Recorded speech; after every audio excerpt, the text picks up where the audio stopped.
우리 찬송가 191장입니다. 우리 191장 찬송 드립니다.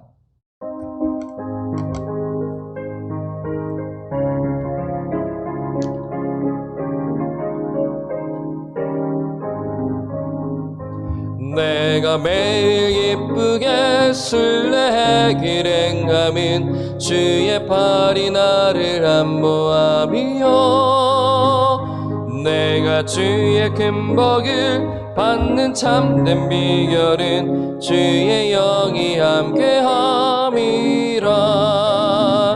성령이 계시네 할렐루야 함께하시네.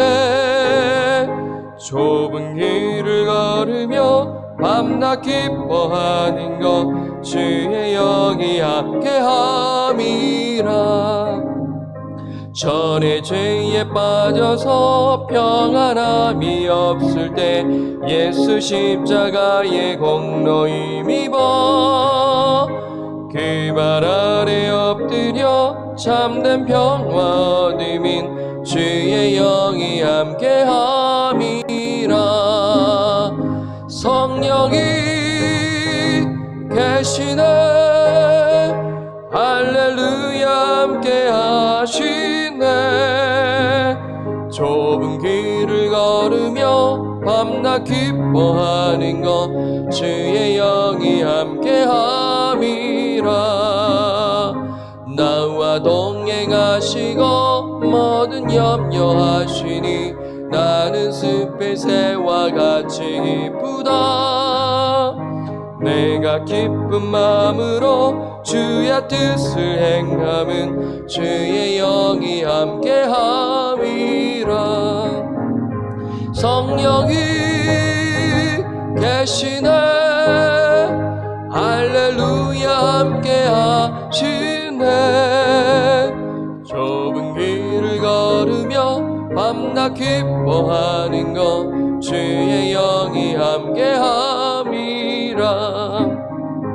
세상 모든 욕망과 나의 모든 정욕은 십자가에 이미 못을 박았네. 어두운 밤이 지나고 무거운 짐 벗으니 주의 영이 함께함이라. 성령이 계시네 할렐루야 함께하시네. 좁은 길을 걸으며 밤낮 기뻐하는 것 주의 영이 함께함이라.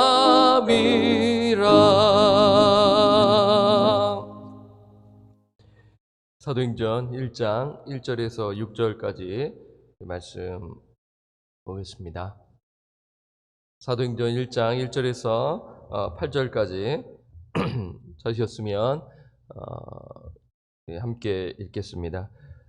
데오빌로요, 내가 먼저 쓴 글에는 무릇 예수께서 행하시며 가르치시기를 시작하신부터 그가 택하신 사도들에게 성령으로 명하시고 승천하신 날까지의 일을 기록하였노라. 그가 고난받으신 후에 또한 그들에게 확실한 많은 증거로 친히 살아계심을 나타내사 40일 동안 그들에게 보이시며 하나님 나라의 일을 말씀하시니라. 사도와 함께 모이사 그들에게 분부하여 이르시되 예루살렘을 떠나지 말고 내게서 들은 바 아버지께서 약속하신 것을 기다리라. 요한은 물론 세례를 베풀었으나 너희는 몇 날이 못되어 성령으로 세례를 받으리라 하셨느니라.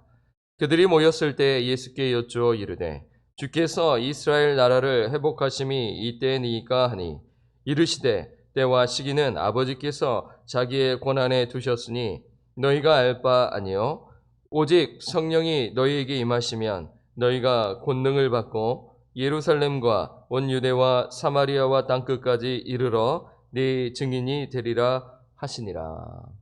네, 아멘. 오늘은 오직 성령이 너에게 임하시면 이라는 제목으로 말씀을 드립니다. 오늘부터 우리는 사도행전을 묵상하지요. 여러분, 사도행전은 본래 한 권이었어요. 누가복음과 이 사도행전은 한 권으로 되어 있었다라는 것을 기억하시기를 바라요. 1부작은 누가복음, 2부작은 사도행전인 것입니다. 그래서 1절과 오늘 본문 2절을 보면 누가가 그 누가복음의 그 내용을 간략하게 언급합니다. 자, 1절에서 2절을 읽겠습니다. 데오빌라여, 내가 먼저 쓴 글에는 무릇 예수께서 행하시며 가르치시기를 시작하신부터 그가 택하신 사도들에게 성령으로 명하시고 승천하신 날까지의 일을 기록하였노라. 지금 먼저 쓴 글이 무엇입니까? 누가복음을 가리켜요. 그래서 누가복음에 예수께서 행하시며 가르치시기를 시작하신부터, 그리고 2절에 그가 택하신 사도들에게 성령으로 명하시고 승천하신 날까지의 일을 기록하였노라 하면서 서머리, 요약을 지금 하고 있는 것이죠. 그 1절을 다시 보면은 수신자가 누구입니까? 데오빌로입니다. 이 데오빌로는 로마의 아주 중요한 관료로 추정되는데요. 정확하게 알 수는 없습니다. 어쨌든 지금 이 사람이 언급됐다라는 것은 이 사람에게 분명하게 메시지를 주고자 함 아니겠습니까? 여러분 누가복음 1장 4절을 한번 이렇게 잠시 한번 볼까요? 자, 사도행전을 킵하시고요. 사도행전 1장 4절에도 보면 데오빌로 이야기가 나오죠. 1장 3절에서 누가복음 1장 3절에서 4절에 보면 그 모든 일을 근원부터 자세히 미루어 살핀 나도 데오빌로 각하에게 차례대로 써보낸 것이 좋은 줄 알았노니 4절 이는 각하가 알고 있는 바를 더 확실하게 하려 함이로라. 그렇죠? 함이로라라고 지금 수신자가 분명히 나와 있어요. 여러분 이제 4절을 이제 보게 되면은 다시 한번 보세요. 각하가 알고 있는 바, 이게 알고 있는 바를 다르게 표현하면 배운 것들입니다. 가르침을 받은 것을 지금 말씀합니다. 그러니까 이제 각하가 지금 데오빌로 각하가 배운 거예요. 누군가로부터 이제 배웠는데 예수님에 대해서 배웠지 않겠어요? 그러니까 더 확실하게 하려면 어떻게 해야 돼요? 말씀을 통해서인 것입니다. 여기서도 누가는 동일하게 한결같이, 그렇죠? 이렇게 지금 말씀을 통하여 확실하게 아셔야 합니다. 확신을 가지기 위해서는 하나님의 말씀을 붙들어야 한다는 것을 지금 우리에게 기록하고 있는 것이죠. 그러니까 우리가 누가복음 1장 4절을 볼 때 데오빌로라는 사람이 이렇게 추정할 수 있는 것이죠. 중생한 지, 그러니까 예수님을 믿는 그 시간이 그렇게 오래되지 않았다라는 것을 알 수 있어요.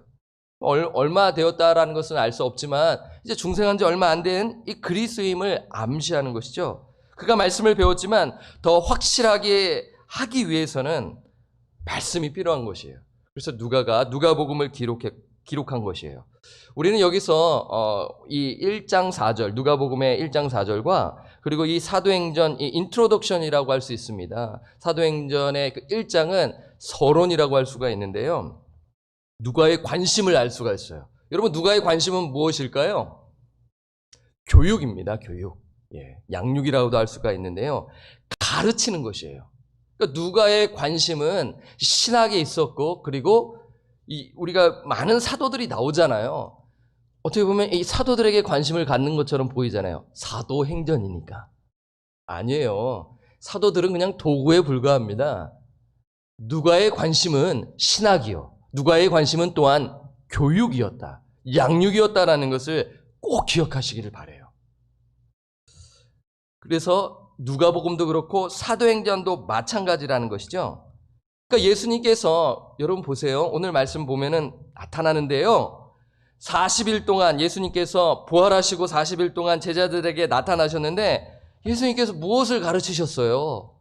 예수님 그냥 만나고 그냥 이야기하고 식사하시고 끝난 건가요? 아니잖아요. 예수님께서 제자들에게 나타나신 목적이 내가 부활하였다라는 그러한 목적도 있고 그리고 가르침입니다. 예. 3절을 한번 볼까요? 3절을 보게 되면 나와 있잖아요. 3절 함께 읽을까요? 그가 고난받으신 후에 또한 그들에게 확실한 많은 증거로 친히 살아계심을 나타내사, 그렇죠? 예수님께서요. 40일 동안 제자들에게 보이시며 그다음 뭐죠? 하나님의 나라의 일을 말씀하시니라라고 지금 기록되어 있습니다. 예수님께서 공생의 기간 동안 가르치신 것이 무엇이었어요? 예수님께서 공생의 기간, 누가복음에 기록되어 있지 않습니까? 하나님의 나라입니다. 그렇죠? 하나님의 나라에 대해서 많이 그 주제를 가지고 예수님께서 말씀하셨잖아요. 그리고 부활하신 후 40일 동안 가르쳐 주신 주제가 또한 무엇이었습니까? 하나님의 나라였다라는 것입니다. 얼마나 중요해요. 그렇죠?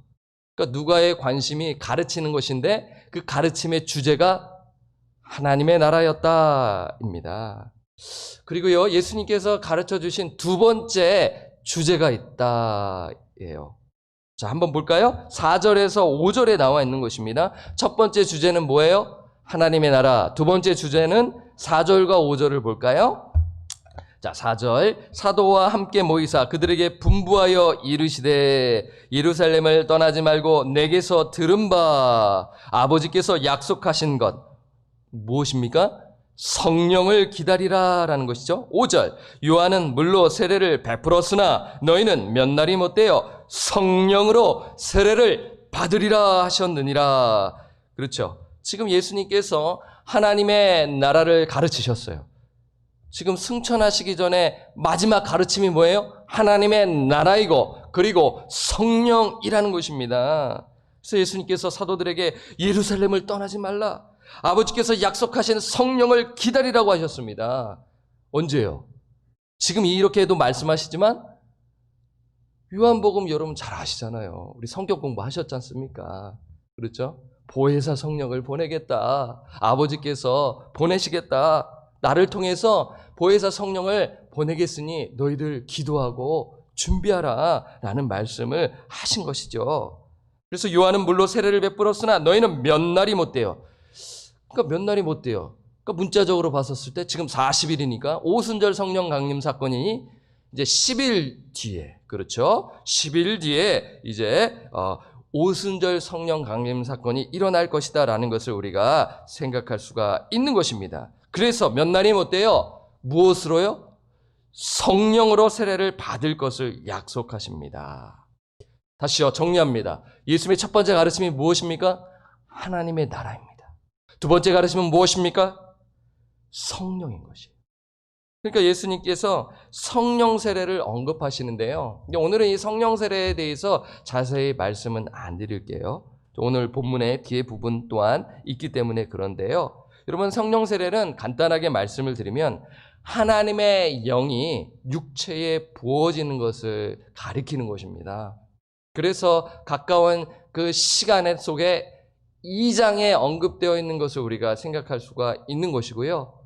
또 이러한 부분에서 다양한 의견이 있는데 이 부분은 제가 오늘 구체적으로 말씀은 안 드릴게요. 기회가 되면은 말씀을 드리도록 할게요. 그런데 제가 이제 왜 그러냐면 이제 시간이 또 있고 또 시간이 또 부족하고 또 안에서 해야 하기 때문에 포인트를 또 살려야 하기 때문에 말씀을 드리는 거예요. 하나님의 나라를 언급했잖아요, 제가요. 그리고 성령을 언급했잖아요. 그러면 밀접한 연관이 있다라는 것을 우리가 생각해야 하는 것이죠. 하나님의 나라와 성령이 밀접한 관련이 있다라는 것을 여러분 기억하시면 오늘 뒤에 말씀이 읽혀지고 이해가 되고 그리고 사도행전을 묵상해 나가면서 이게 왜 중요한 것인가를 알 수가 있는 것입니다. 여러분, 하나님의 나라가 임할 때 무엇이 임해요? 하나님의 영이 임한다라는 것입니다. 그러면 이 말씀은 즉흥적인 것이 아니에요.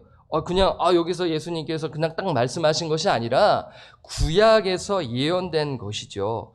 여러분, 유대인들의 입장에서 한번 먼저 생각해 보셔야 됩니다. 유대인들에게 있어서 뒤에서 말씀을 드리겠지만 유대인들에게 있어서 하나님의 나라는요, 이스라엘 그 자신의 나라라는 그 생각이 되게 갖고 있었다라는 것이에요.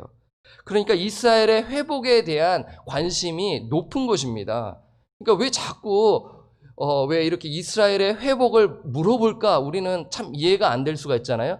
그들의 입장에서 우리가 보게 되면 이해가 되는 것입니다. 그러니까 하나님의 나라가 임할 때, 그러니까 이스라엘의 회복이 딱 짱 떠올라지는 것입니다. 억압받았고 힘들게 살았기 때문에 하나님의 나라가 임할 때 이스라엘의 그 회복이 있는 것이 아닌가, 이러한 생각을 갖게 되는 것이죠.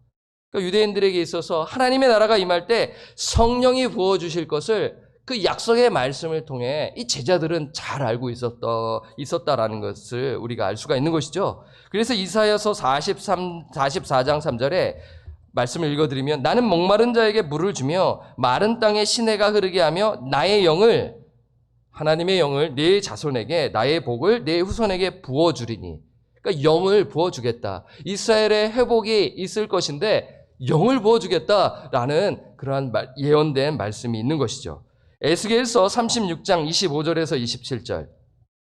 맑은 물을 너에게 뿌려서 너희로 정결하게 하되 곧 너희 모든 더러운 것에서와 모든 우상 숭배에서 너희를 정결하게 할 것이며, 26절. 또 새 영을 너희 속에 두고 새 마음, 새 영과 새 마음이죠. 새 마음을 너에게 주되 너희 육신에서 굳은 마음을 제거하고 부드러운 마음을 줄 것이며, 27절. 또 내 영을 너희 속에 두어 너희로 내 율례를 행하게 하리니 너희가 내 규례를 지켜 행할지라. 그 유명한 말씀 아니겠어요? 그렇죠. 새 언약과 동시에 봐야 하는 말씀. 이스라엘의 그 회복 측면에서 1차적으로 봐야 된다고 에스겔서 말씀드릴 때 제가 드린 것이 기억이 나요. 이러한 생각을 갖고 있는 것이죠. 요엘서 말씀도 있어요. 요엘 2장 28절. 그 후에 내가 내 영을 만민에게 부어주리니 너희 자녀들이 장래일을 말할 것이며 너희 늙은이는 꿈을 꾸며 너희 젊은이는 이상을 볼 것이며. 그렇죠? 뒤에 이제 2장에 보게 되면 이제 베드로가 설교를 할 때 이 요엘서 말씀을 인용하지 않습니까?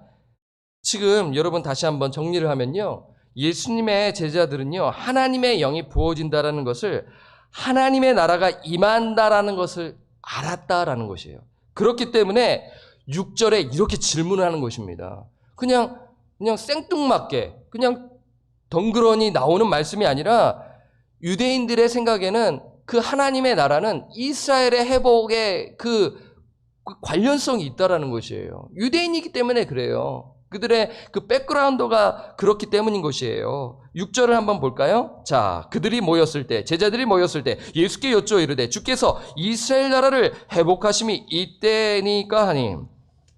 그렇죠. 우리가 누가복음을 봤었을 때도 예수님께서 예루살렘에 입성하셨을 때, 야, 하나님의 나라가 왔구나. 우리가 꿈꾼 그 메시아가 왔구나. 이 로마의 압제로부터 우리를 해방시키겠구나라는 그러한 정치적인 메시아, 그러한 종교적인 메시아로 생각하는 것입니다. 그러니까 이러한 생각을 떨쳐버리지를 지금 못하고 있는 것이죠. 그래서 제자들이 이러한 질문을 이렇게 한 것은 성령이 부어진다라는 이 말씀 때문에 그런 것이에요. 그래서 그들이 구약 말씀이 떠오르는 것이에요. 항상. 그래서 이스라엘의 회복이 떠오르는 것인데, 다시 정리해서 말씀을 드리면 유대인인 제자들은 평생 하나님의 나라란 이스라엘이라고 배웠기 때문인 것이에요. 그들의 생각에서는 그렇습니다. 그래서 그들이 고대하던 메시아는 히브리 민족을 살리고, 그렇죠, 억압받았잖아요. 늘 마이너리티의 삶을 살았잖아요. 경제적으로도 어려워요. 여러 가지로 늘 열악해요. 그래서 그 과거의 영광, 다윗의 그 왕조, 그것을 지금 꿈꾸는 것입니다. 그것을 회복할 자라, 예수 그리스도가 이러한 일을 할 자라 기대하는 것이에요. 그러니까 종교적, 정치적 지도자로 대망한 것이었죠. 그러니까 지금 눈에 보이는, 그러니까 지금 정치적 영토를 지닌 나라를 지금 제자들이 또 말하는 것입니다. 여러분, 예수님께서 분명히 말씀하셨지 않습니까? 누가복음 17장 20절에서 21절. 하나님 나라는 볼 수 있게 임하는 것이 아니요 또 여기 있다 저기 있다고도 못하리니 하나님의 나라는 어디에 있어요? 너희 안에 있느니라. 볼 수 있는 것이 아니다 라면서 하나님의 나라에 대해 분명히 누가복음에서 말씀해 주셨는데, 제자들은 아직도 이 눈에 보이는 영토, 정치적인 나라, 이러한 영토를 가진 나라를 지금 생각하고 있는 것입니다. 자, 제자들의 질문을 들은 예수님의 반응은 어떠한가요? 이 질문을 듣고 어떻게 대답하시나요? 7절을 보도록 하겠습니다. 7절입니다. 이르시되 때와 시기는 아버지께서 자기의 권한에 두셨으니 너희가 알 바 아니요. 여러분 이 7절을 볼 때 여러분 어떤 생각이 드시나요? 저는 참 여기 고민이 되었어요. 예수님의 답변이 상당히 좀 명쾌하지 않게 저는 느껴졌습니다. 여러분 어떠신지 모르겠어요.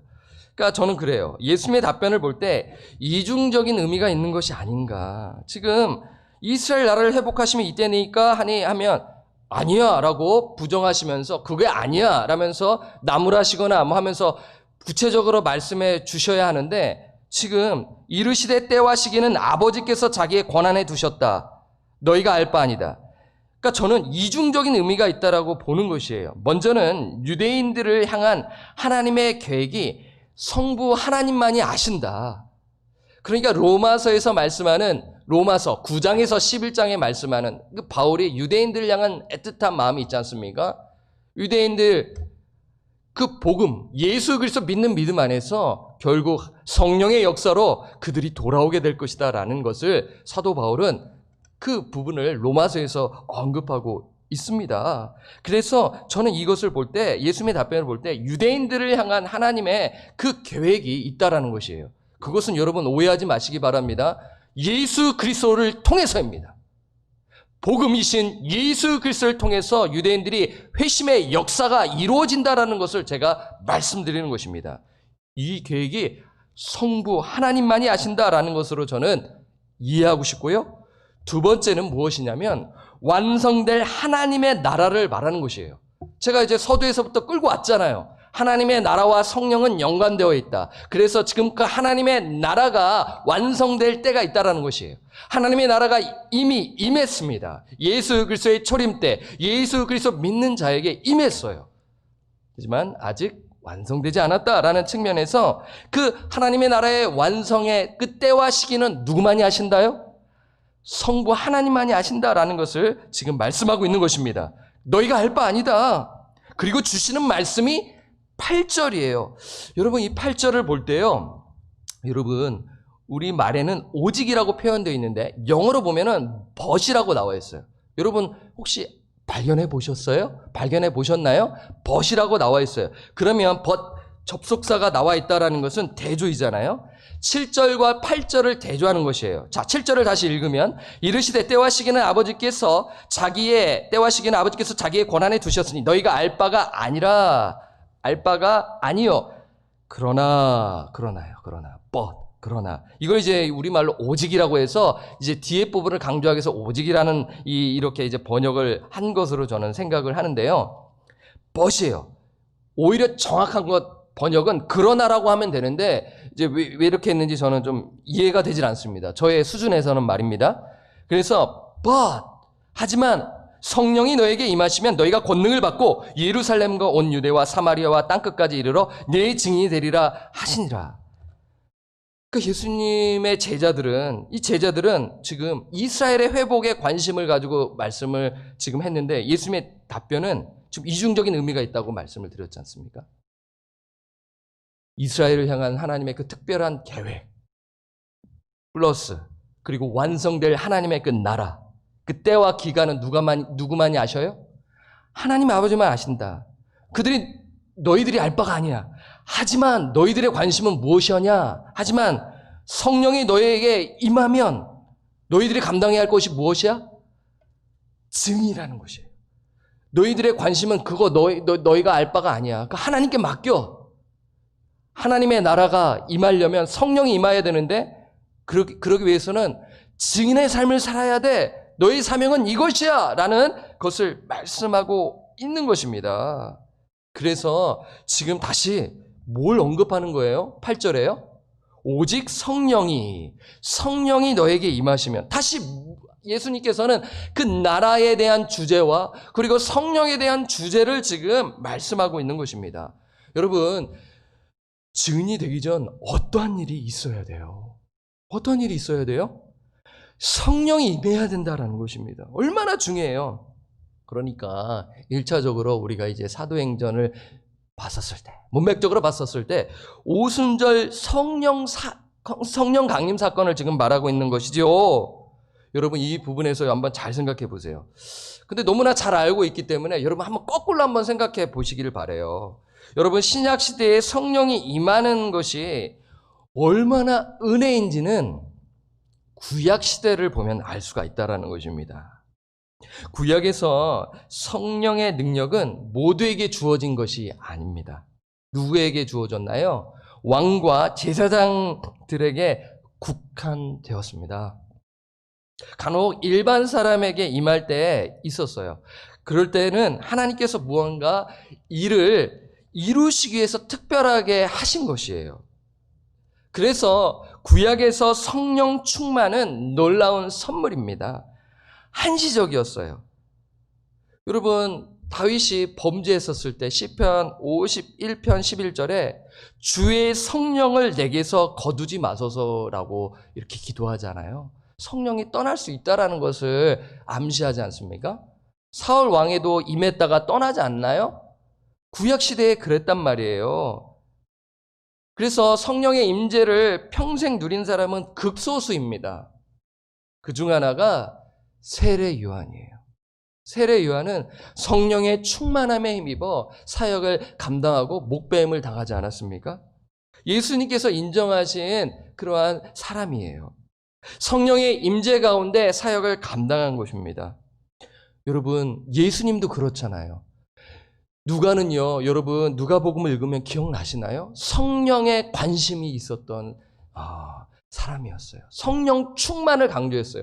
여러분 한번 누가복음 3, 4장을 쑥 보세요. 예, 성령 충만이 언급되어 있는데요. 예수님도 성령에 의해 기름 부으심을 받고 공생애를 시작하셨잖아요. 그러니 성령이 임한다라는 것은 은혜인 것이에요. 놀라운 은혜인 것입니다. 하나님의 역사인 것이에요. 내가 원한다고 해서 성령이 임하는 것인가요? 하늘에서 주어져야 한다는 것이죠. 그 권능은 하나님께서 주셔야 한다는 것이죠. 그래서 성령이 임하면 어떻게 되나요? 8절에 오직 성령이 너에게 임하시면 너희가 권능을 받고, 그렇죠? 하나님께서 권능을 주신다. 여러분 권능은 무엇입니까? 파워, 능력이나 역량을 가리켜요. 무언가를 능히 할 수 있다라는 뜻이에요. 저는 믿습니다. 구원받은 참 성도는 하나님의 능력을 받은 자들입니다. 이미 받은 자들이에요. 그래서 성령의 능력에 힘입어, 하나님의 능력에 힘입어 담대하게 하나님의 말씀을 가르치는 것이에요. 누구를 의지하며요? 성령을 의지하면서요. 우리에게 성령을 부어주셨잖아요. 그래서 그 성령의 능력에 힘입어 하나님께서 명령하신 일을 감당하는 것입니다. 무엇을 감당합니까?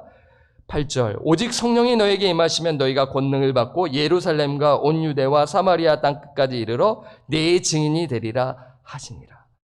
증인입니다.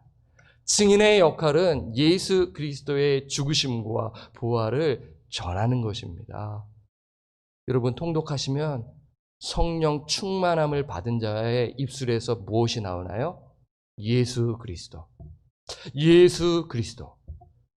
죽으시고 부활하신 예수 그리스도를 담대히 선포하는 것이에요. 여러분 전도는 말만 하는 것이 아니에요.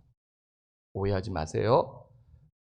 말로 선포해야 되고 그 진리의 말씀을 살아내는 것이에요. 초대교회 때 그 살아내는 것이 보여지지 않습니까? 삶으로 보여줘야 돼요. 어떤 이는 이렇게 말해요. 말로 전하기보다는 행실로 해야 하는 게 효과적인 것이 아닌가요? 여러분 틀렸습니다. 두 가지 다 해야 돼요. 말로도 전해야 되고요. 행실로도 보여줘야 돼요. 그런데 우리는 이런 생각을 하죠. 말로 전하면 excuse가 된다고 생각해서, 신뢰가 된다고 생각해서 말로 전하는 것을 꺼려해요. 잘못된 것입니다. 성경은 분명히 전하라고 하는 것이에요. 복음을 듣지 못하는 자들이 어떻게 알리요? 전해야 하는 것이죠. 말로 증언하고 삶을 살아내는 것이에요. 그러니 복음을 전하는 자는요, 전했기 때문에 그 마음이 겸손해져서 나의 행실 또한 살피고 살아내는 것입니다.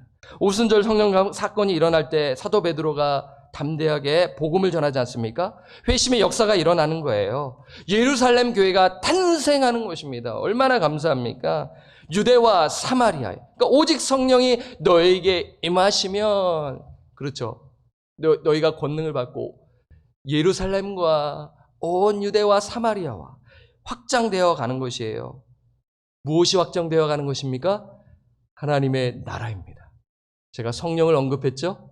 하나님의 나라를 언급했지 않습니까?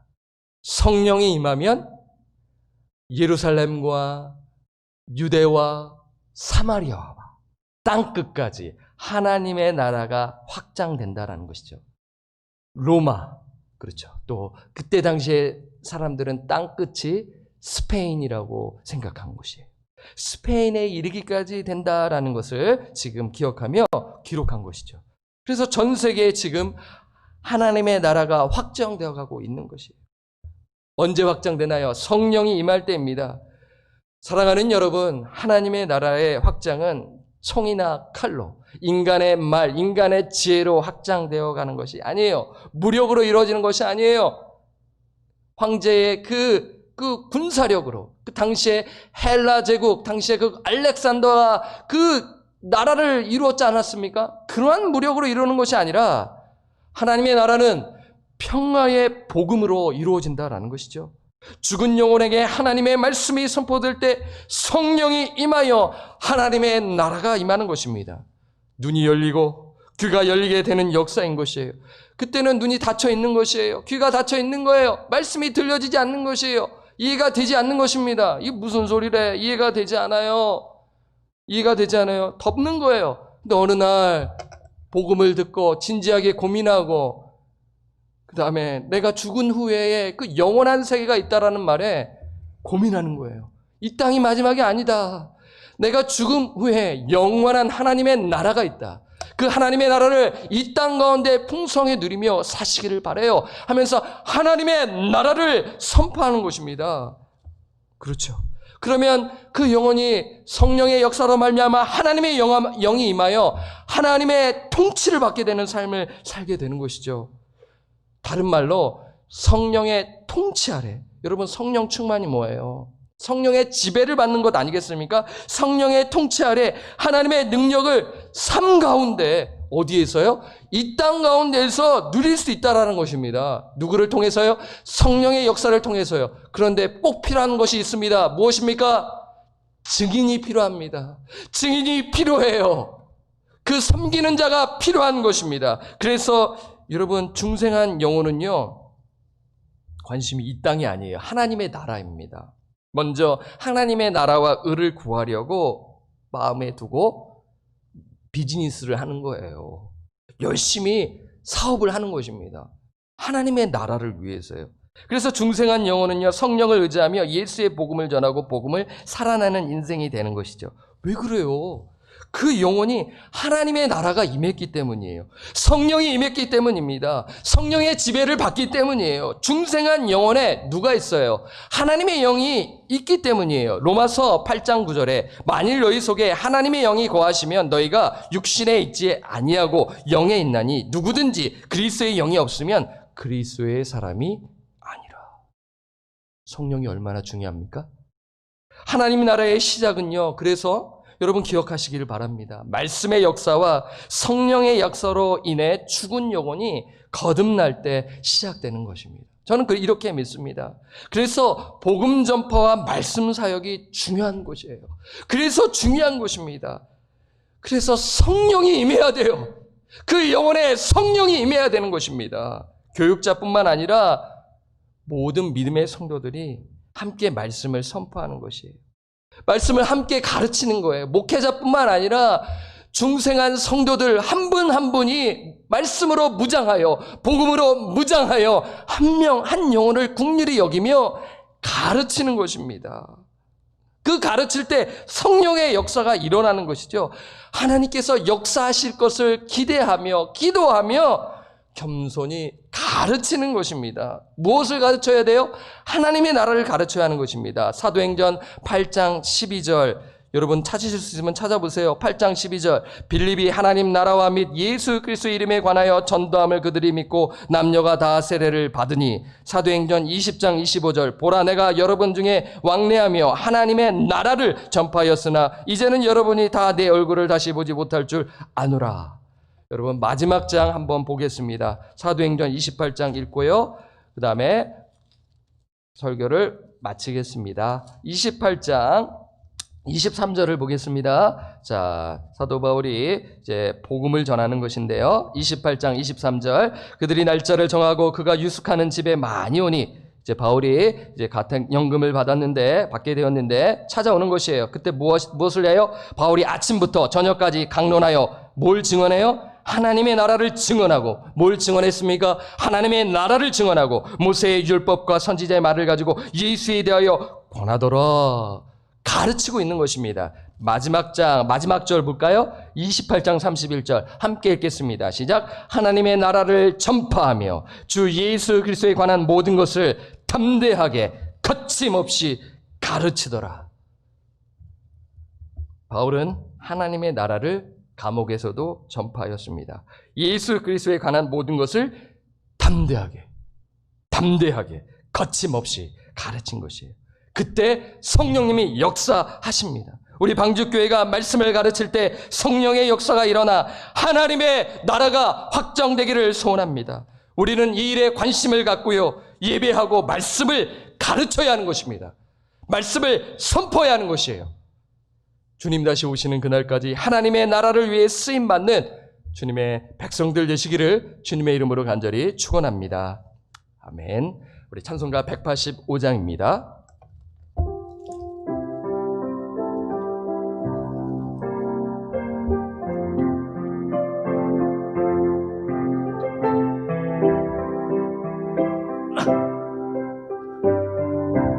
이 깊은 소식을 빠르게 하겠습니다.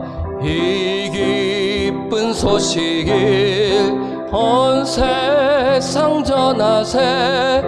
큰 환난 고통을 당하는 자에게 주 믿는 성도들 다 전할 소식을 성령이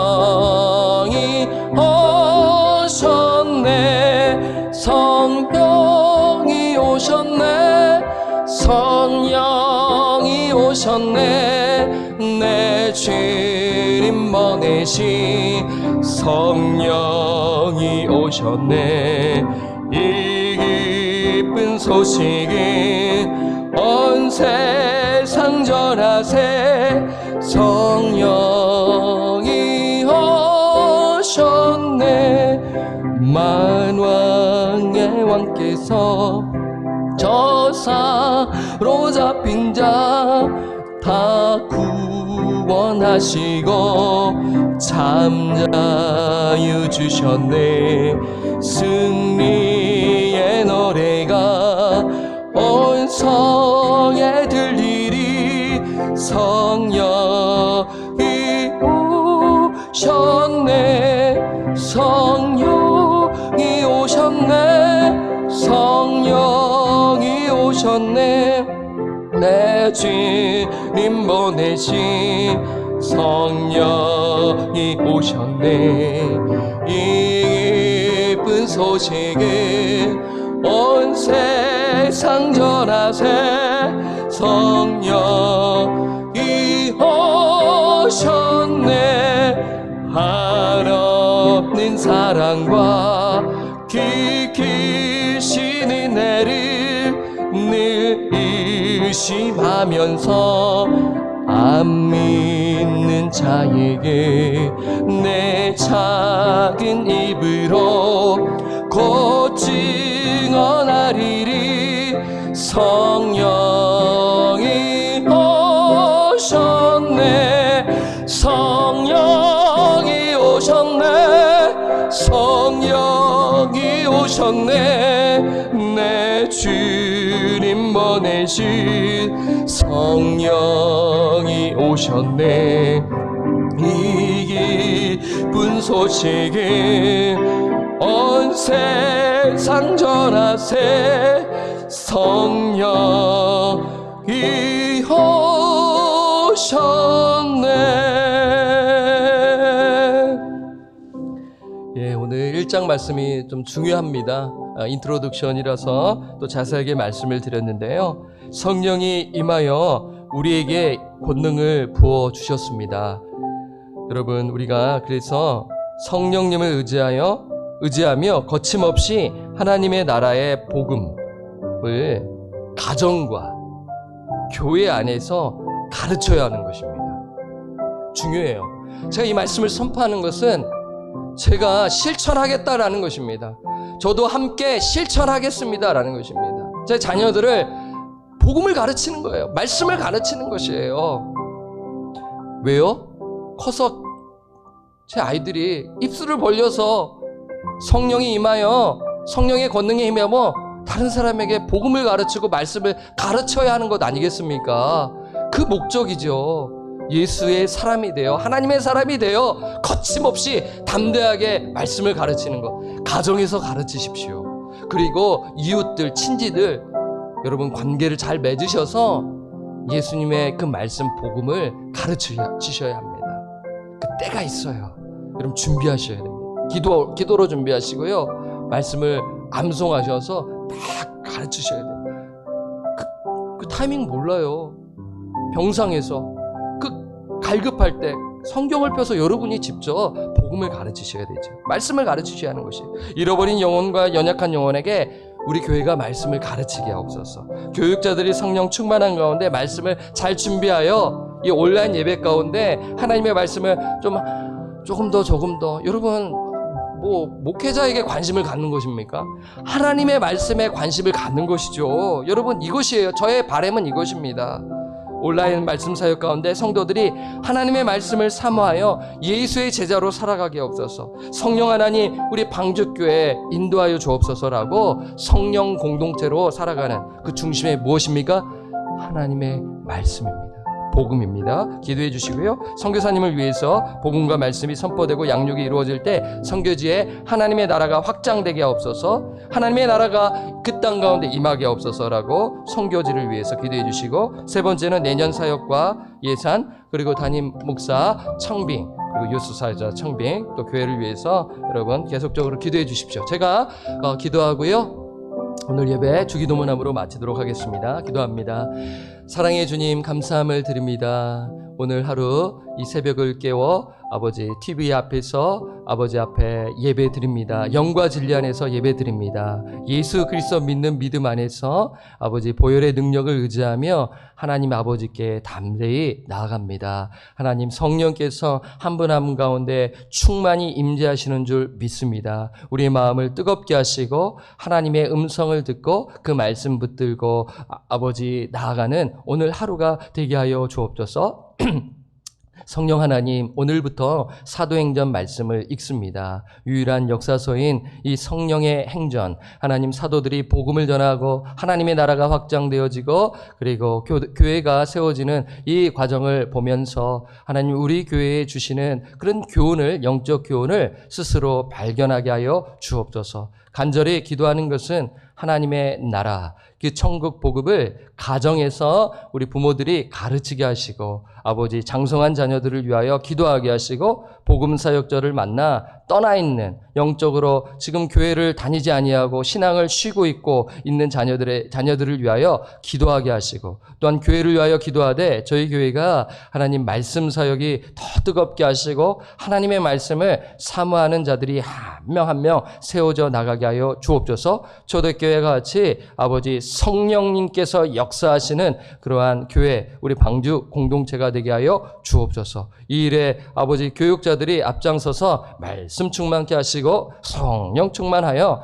하나님의 말씀을 자세히 풀어 선포하게 하시고 먼저 하나님 은혜 받고 그 말씀을 살아내는 교육자들이 되게 하여 주옵소서. 그리고 우리 성도님들은 구경하는 것이 아니라 함께 이 사역에 관심을 갖고 기도해 주며 나아가는 우리 방주의 권속들이 되게 하여 주옵소서. 우리 선교사님들을 위하여 기도합니다. 하나님, 우리 교회가 후원하는 선교사님들 기억하시고, 특별히 이슬람권 사역이 참으로 힘이 드는데 하나님, 개척 운동이 잘 이루어지도록 성령께서 이끌어 주옵소서. 우리가 또 모아서 드린 헌금이 잘 또한 사용되어 하나님 복음이 전파되어 하나님의 나라가 임하게 하시고, 천국 복음이 전파되어 하나님의 나라가 그 선교지에 확장되어 예수 그리스도께서 오시는 그날을 바라보며 선교하는 우리 방주교회, 가르치는 교회, 아버지 사람을 세우는 그러한 방주교회가 되게끔 주님 오늘 말씀하시고 주님 영적 교훈을 받아 우리가 기도하며 나아가게 하여 주시옵소서. 아버지, 내년 사역과 또 예산 편성을 두고 기도하는 줄 압니다. 성령께서 지혜를 주셔서 잘 또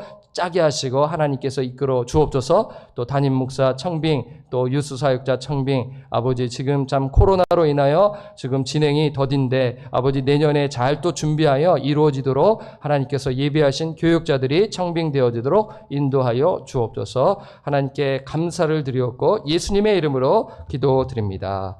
아멘. 하늘에 계신 우리 아버지여, 이름이 거룩히 여김을 받으시오며 나라가 임하시오며 뜻이 하늘에서 이루어진 것 같이 땅에서도 이루어지이다.